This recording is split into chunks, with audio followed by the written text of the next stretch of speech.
बिस्मिल्लाहिर्रहमानिर्रहीम, अस्सलाम वालेकुम, हेलो एवरीवन। उम्मीद करता हूँ आप सब खैरियत से होंगे। आज जो हमारा पोएम है that's from Pakistani literature disturb nights by Zulfikar Ghaus.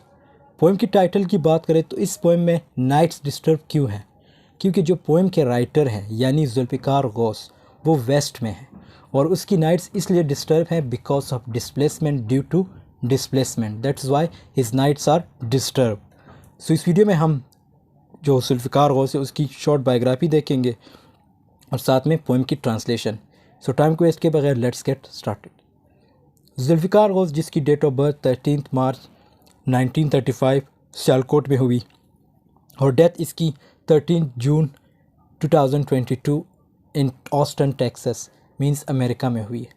So it means just 5 to 4 months ago ही डाइड। और ये एक Pakistani American novelist, poet, essayist थे। His works are primarily magical realism. इसके वर्क्स में आपको मैजिकल रियलिज़म, ब्लेंडिंग फैंटेसी और हार्श रियलिज़म देखने को मिलेगा। बोर्न इन सियालकोट पंजाब, और उस वक्त Sialkot obviously British means Britishers के कब्ज़े में था। Before independence and partition Ghaus grew up as a Muslim, और ये एक मुस्लिम थे। इसके जो फादर थे ख्वाजा मोहम्मद गौस, ये एक बिजनेसमैन थे। और in 1942 during the second world war the family move to Mumbai. इसकी फैमिली ने मुंबई की तरफ मूव किया जो आजकल मुंबई है। So after the partition of undivided into the India into Pakistan and India, Ghose and his family immigrated to England. तो तब इसकी फैमिली ने जो था इंग्लैंड की तरफ मूव किया। ही ग्रेजुएटेड फ्रॉम केल यूनिवर्सिटी इन 1959, और केल यूनिवर्सिटी से इसने 1959 में ग्रेजुएशन की। Going on to teach at Ealing Mead school in London, and he became a close friend of Anthony Smith and of a British experimental writer B.S. Johnson, with whom he collaborated on several projects। और फिर इसके साथ इसने काफ़ी काम भी किया।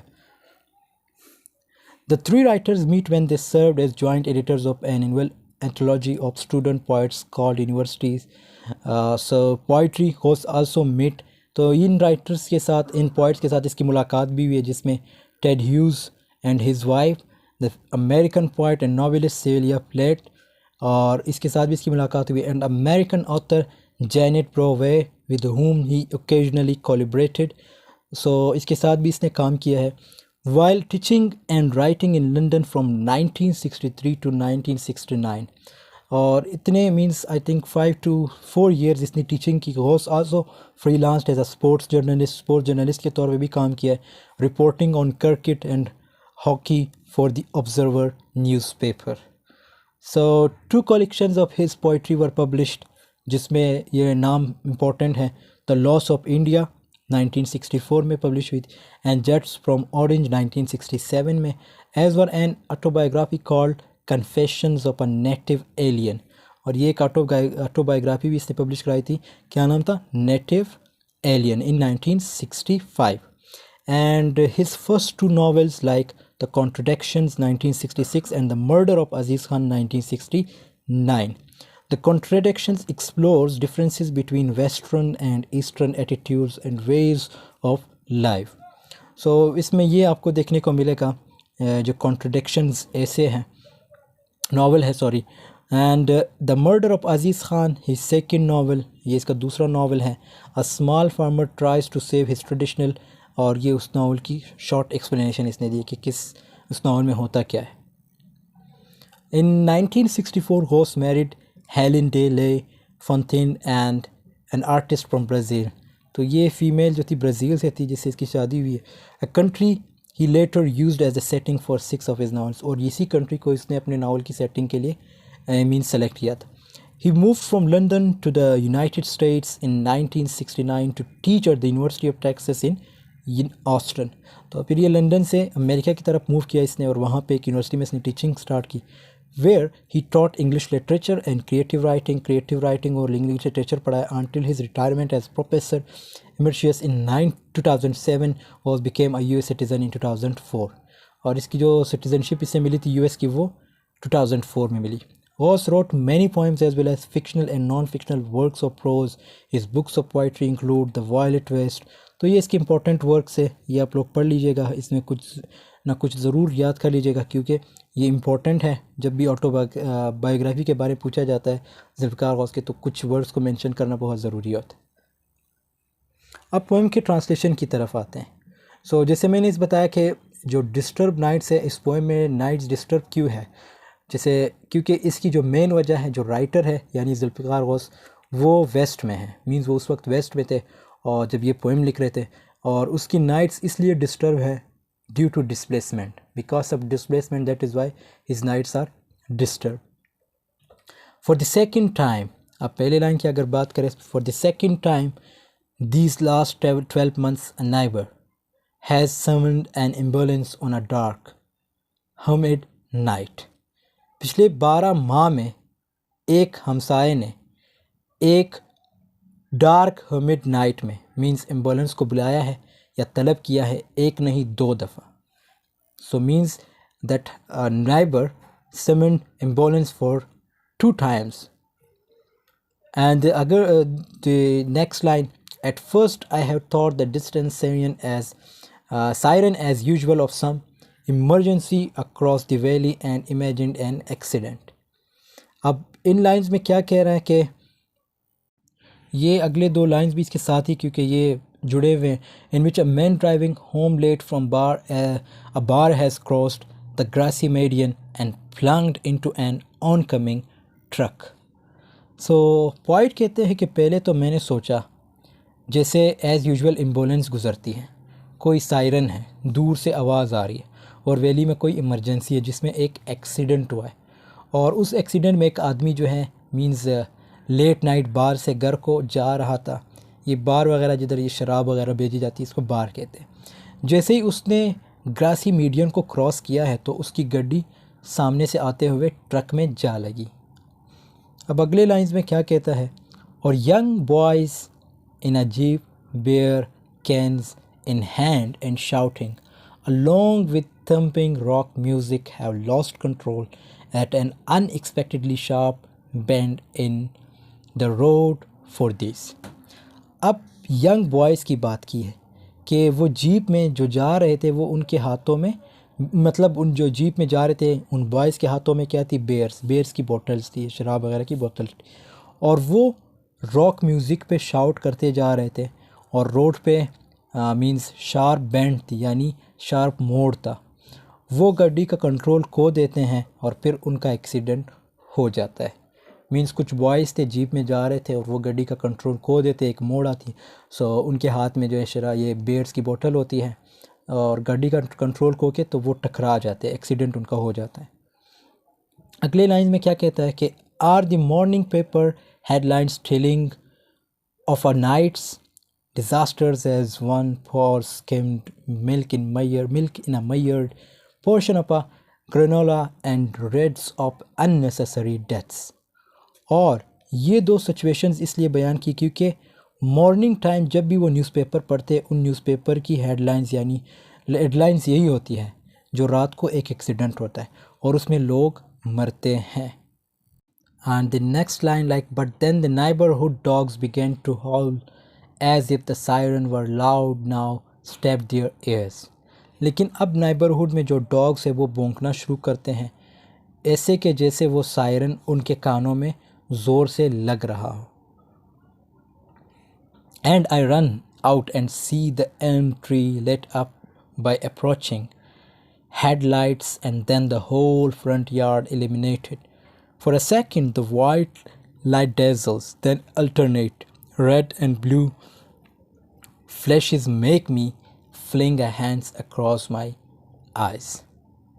अब इन लाइन्स में पॉइट क्या कहता है कि मैं बाग के देखता हूँ, एल्म ट्री जो है एलिमिनेटेड हो गया है और वो चमक रहा है अप्रोचिंग हेडलाइट्स की वजह से, जो एम्बुलेंस आती है उसकी हेडलाइट्स की वजह से। The ambulance is slowing down approaching my house। The first time I came I stood behind a putinea hedge, a plant। अब ये पुटीनिया hedge ये क्या है, ये एक प्लांट है। लाइक एम्बुलेंस की 3 लाइट्स होती है जिसमें रेड वाइट ब्लू, एक सेकंड के लिए रेड फिर वाइट फिर रेड, जो मेरी आंखों में चुभन का बायस बनती है।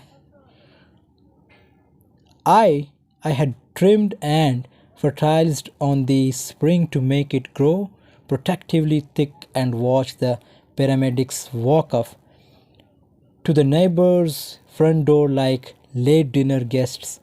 They remained inside a long time and I waited in my garden. In lines में पॉइट क्या कह रहा है? पॉइट कहता है मेरे घर के करीब आके एम्बुलेंस जो है स्लो हो जाती है और ये दूसरी बार हो रहा है। अब वो पहली दफ़ा का जिक्र करता है कि जब ये एम्बुलेंस पहली दफ़ा आती है तो मैं पुटीनिया हैज यानी प्लांट के पास खड़ा था और वो प्लांट मैंने स्प्रिंग में लगाया था ताकि वो ग्रो होकर ज़्यादा थिक हो जाए और उस प्लांट के पीछे खड़ा होकर मैं पैरामेडिक्स को देख रहा था। वो नाइबर्स की तरफ जा रहे थे। Late night means front door की तरफ से जा रहे थे। अगले लाइन में क्या कहता है? The continuously flashing beams of the ambulance making the front of my house a stage where electricians tested a lightning effect before a performance. A paramedic returned to the ambulance and wheeled a stretcher. और वो घर के अंदर काफ़ी देर तक रहे। कौन? वो पैरामेडिक्स। और मैं उनका इंतज़ार करता रहा गार्डन में।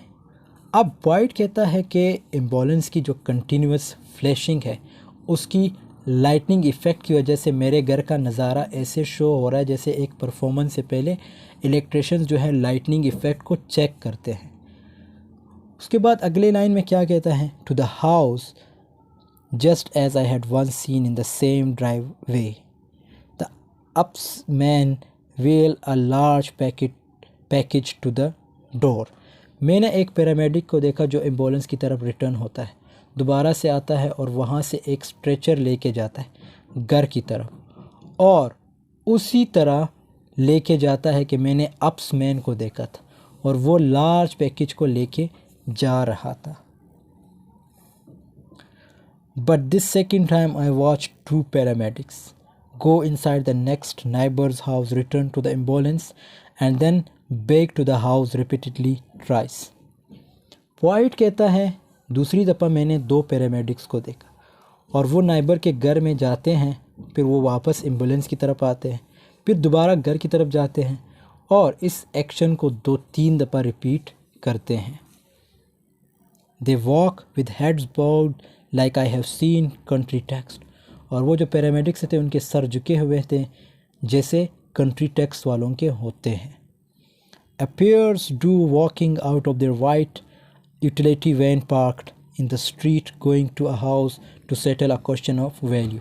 और वो जो कंट्री टैक्स वाले होते हैं वो अपने वाइट कॉलर की जो यूटिलिटी वैन जो पार्क है जो यूटिलिटी वैन पार्क करते हैं तो उसमें क्या होता है, मतलब वो जो कंट्री टैक्स वाले होते हैं वो अपने वाइट कॉलर की जो यूटिलिटी वैन है उसको पार्क करते हैं स्ट्रीट में एक क्वेश्चन को सेटल करने के लिए।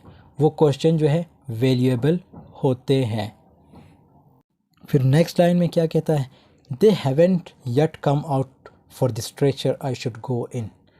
अभी तक वो दोबारा स्ट्रेचर लेने नहीं आए, मुझे अंदर जाना चाहिए।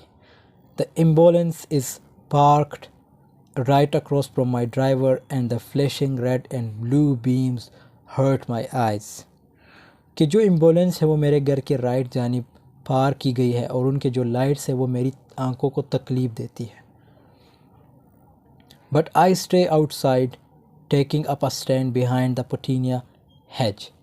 लेकिन मैं पुटीनिया hedge के पीछे बाहर ही रहता हूँ, मीन्स उसके बाहर ही रहता हूँ, उसका वेट कर रहा हूँ। And wait to see if the paramedics when next they come out will not just drive away but it's a long tense wait. और मैं इंतज़ार करता हूँ कि जो पैरामेडिक्स हैं वो दोबारा कब बाहर आते हैं। तो क्या वो बाहर आते ही चले जाएंगे? काफ़ी देर तक इंतज़ार किया लेकिन अभी तक वो बाहर नहीं आए। So this was all about today's. I hope this video has been helpful for you. Video पसंद आई तो ज़रूर लाइक कमेंट शेयर कीजिएगा। मिलते हैं नेक्स्ट वीडियो में, तब तक के लिए अल्लाह हाफ़िज़। Take care of yourself.